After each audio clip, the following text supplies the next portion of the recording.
What's up, guys? Welcome back to the channel. Today I'm doing a touchscreen on a 2016 Acura MDX. Alright, first gonna want to remove this vent cover.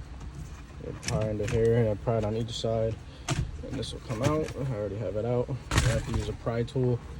Next you're gonna have to remove these 4 Phillips screws, and then there's 2 8mm pain in the ass screws. Here's one. And the other one. They're kind of a pain in the ass to get to, but you'll figure it out. Alright, next you're gonna have a couple screws. There's 1, 2, 3, 4, 5 to remove this piece. Then you're gonna have another 1, 2, 3, 4, 5, 6 to actually separate the back of the radio from the face.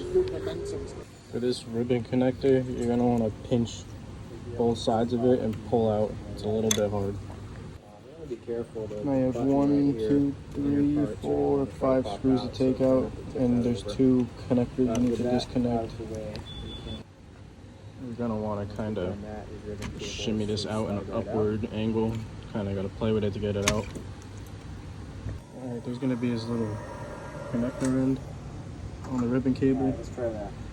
You want to pry the 2 tabs outwards and slide it right out.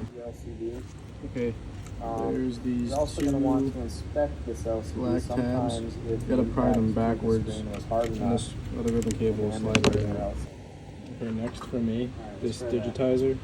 I just happen to separate easy for me. Damage the LCD. You're not replacing that today. Lift it up and out of the way, and we don't have to worry about it. Next, we'll remove the plenum chamber that's attached to the throttle body. Now that we have a pretty good amount of stuff out of our engine.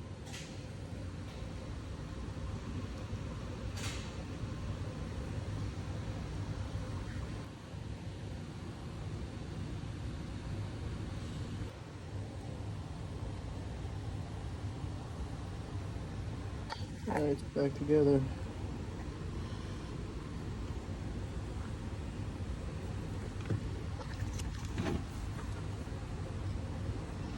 So we're gonna go ahead and try this out and do 2 clicks. I already turned this on, so you're gonna have to hold your power button for 2 seconds to get past the interior radio code. It works. It works. Everything works. And there you go. Just put everything back together in the procedure that you took it apart. Alright guys, that's how you do it. Hope you enjoyed the video. Hope it was helpful. It's really not too hard, just to be careful taking those ribbon cables off the radio, and then that's really it. Save yourself around $700 on a radio shop, so there you go. Have a good day. Like, comment, subscribe.